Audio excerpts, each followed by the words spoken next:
السلام عليكم ورحمه الله وبركاته، اهلا بيكم في فيديو جديد مع اخوكم محمد عمر. سامسونج بقى بتطلق احدث هواتفها في السوق الهندي وهو السامسونج جالاكسي M34 5G. سامسونج كده على غير العاده بقى لها فتره في الفئه الاقتصاديه بتنزل هواتف حلوه جدا وناس كتير بتعجبها ويبقى عليها طلب عالي، والهاتف ده هو واحد من الهواتف دي. فتعالوا بينا بقى نعرف كل حاجه عن الهاتف، وخلونا نبدا اول حاجه مع تصميم الهاتف. مبدئيا كده تصميم الهاتف كالمعتاد في الهواتف اللي بتنزلها الفتره الاخيره، نفس الديزاين، هاتف بالكامل من البولي كربونيت، رصة الثلاث كاميرات في الظهر، كل كاميرا او كل عدسه في دايره لوحدها بارزه سنه بسيطه، وجنب منهم الفلاش، وفي اسفل منتصف الهاتف لوجو سامسونج. الظهر لما بيجي عليه الضوء كده بيعمل انعكاسات توحي لك ان الهاتف ده ظهره زجاج، حاجه كده شكلها شيك فعلا. تصميم الهاتف من الامام مش مقبول تماما في 2023 زي ما بنقول في الهواتف اللي بتيجي بالديزاين والحواف الكبيره اللي احنا شايفينها دي. زي ما احنا شايفين في حواف شايفينها على الجنبين، وفي اسفل الشاشه في حافه كبيره جدا زي ما احنا شايفين،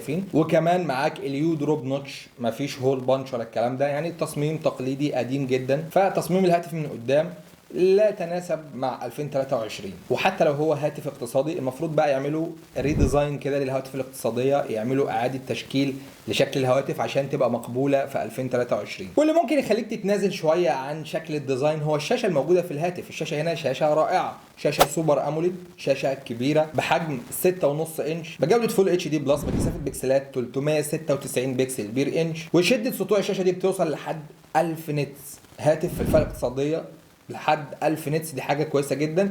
وكمان معدل تحديث الشاشه 120 هرتز، طبعا دي حاجه رائعه جدا. فالشاشه هنا شاشه متكامله، عليها طبقه حمايه كمان من نوع كورنينج جوريلا جلاس الاصدار الخامس. فشاشه متكامله فول اتش دي، شاشه سوبر اموليد، شاشه بحجم كبير، الوان ممتازه وتباين وتشبع وكل حاجه فيها، وريفرش ريت كمان عالي وصوته عالي. فالشاشه تخليك تتنازل عن شكل الديزاين من قدام بتاع الهاتف. الهاتف هنا بقى بيجي بمعالج من سامسونج وهو الاكسينوس 1280. دقه تصنيع المعالج ده 5 نانومتر، معالج موفر جدا في الطاقه. في ناس هتبقى زعلانه مثلا هو ليه مش حاطين مثلا زي الهيليو جي 99، ليه مثلا مش سناب دراجون والكلام ده، ولكن زي ما احنا عارفين في الفئه الاقتصاديه معظم الهواتف بتكون المعالجات بتاعتها من سامسونج، والمعالج ده معالج كويس مش وحش، معالج هيقضي معاك الغرض جدا. المعالج الرسومي الموجود في الهاتف هنا هو المالي جي 68. الهاتف هنا بيجي بنسختين، نسخه 128 جيجا مع 6 جيجا رامات، او نسخه 128 جيجا مع 8 جيجا رامات. لحد الان الهاتف متوازن جدا، مفيش فيه اي مشاكل، مفيش حاجه تخليك تتخنق منه. تعالوا نشوف بقى الكاميرات وضعها ايه في الهاتف. لو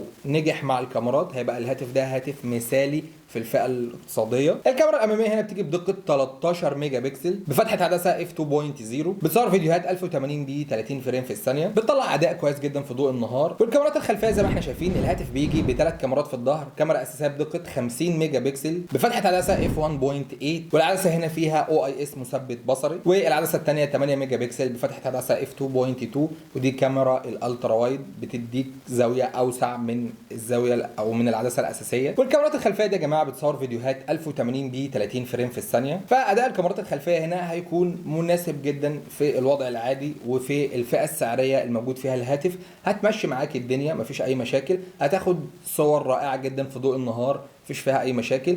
وكمان في الاضاءه المنخفضه الى حد ما الكاميرا الاساسيه بتطلع لك صور جيده ومتشافه، حاجه تقدر تعتمد عليها في فئه سعر الهاتف ده، فحاجه تمشي معاك الحال جدا، ما فيهاش اي مشاكل. وكمان حاجه كويسه جدا مش موجوده في هواتف في الفئه الاقتصاديه عاجبه ناس كتير، السماعات هنا الموجوده في الهاتف سماعات ستيريو مش سماعه مونو. مع الشاشه الرائعه دي هتقدر تاخد صوت محيطي حوالين منك عشان تشاهد محتوى رائع جدا على الهاتف ده. والهاتف هنا بيدعم فتحه سماعات 3.5 مللي. بصمه الهاتف هنا موجوده على زر الباور، بصمه سريعه جدا وممتازه طبعا. الهاتف هنا بيجي بثلاث الوان وهما الازرق والفضي واللون الازرق الفاتح، اللون الرائع ده اللي هو بيعمل انعكاسات مع الضوء، حاجه كويسه جدا. الهاتف هنا تقدر تحط له شريحتين 5G، وكمان تقدر تحط له كارت ميموري لحد 1 تيرا، ودي حاجه كويسه جدا طبعا. حجم البطاريه هنا 6000 ملي امبير، بطاريه كبيره جدا هتصمد معاك فتره طويله جدا. وكمان سرعه الشحن مش سيئه قوي، 25 واط شاحن كويس جدا، وطبعا بتشحن من خلال منفذ تايب سي. فلحد دلوقتي مفيش فيه اي تنازلات، كل حاجه على قدها وعلى قد سعرها، ما تفكرش ان انت بتاخد حاجه انبهارات عاليه. سعر الهاتف دلوقتي هقوله لك هتعرف ان الكلام ده كله كويس جدا على سعره. النسخه ال 128 جيجا مع ال 6 جيجا رامات دي تم تسعيرها في السوق الهندي 230 دولار، يعني حوالي 7100 جنيه. والنسخه الاعلى ال 128 جيجا مع ال 8 جيجا رامات دي تم تسعيرها 255 دولار، يعني حوالي 7900 جنيه. يعني هتلاقيه في رينج ال 7500 جنيه مثلا في مصر النسخه القليله، والتاني هيبقى عامل مثلا 8 ونص النسخه الاعلى منه. فالفئه السعريه دي طبعا دي بقت الانتري ليفل دلوقتي، يعني انت بدايه كمان الفئه الاقتصاديه، يعني ال 200 دولار دول بقوا انتري ليفل. فالهاتف متكامل، طبعا الهاتف بيجي باحدث واجهه من سامسونج، وبيجي كمان مبني على اندرويد 13، فكل حاجه فيه هتبقى كويسه جدا طبعا معاك. وفي ناس بتبقى فان جدا للواجهه بتاعه سامسونج وبتحب هواتف سامسونج جدا اكيد. هو الصراحه احسن واجهه موجوده على الاندرويد بعد الاندرويد الخام اللي موجود على جوجل بيكسل. فملخص الكلام بقى يا صاحبي، انت عندك حاجات كتير مميزه، الشاشه رائعه جدا اكتر من رائعه، الشاشه بتاعت الهاتف ده، المعالج جيد معاك مفيش فيه اي مشاكل، وكمان معاك بطاريه عملاقه، وكمان معاك طبقه حمايه على الهاتف وسماعات ستيريو. هتبقى تجربه المشاهده على الهاتف ده رائعه جدا، في حاجات كتير فعلا في الهاتف مميزه ومتكامله، هاتف متكامل. وبس كده، دي كل حاجه عن السامسونج جالاكسي ام 34 5G. لو عجبك الفيديو بقى ما تنساش تعمل لايك للفيديو، تعمل سبسكرايب للقناه، وتفعل زر الاشعارات عشان ما يفوتكش اي فيديوهات جديده على القناه ان شاء الله. سبحانك اللهم وبحمدك، اشهد ان لا اله الا انت، استغفرك واتوب اليك. دلوقتي الفيديو الجاي في حفظ الله.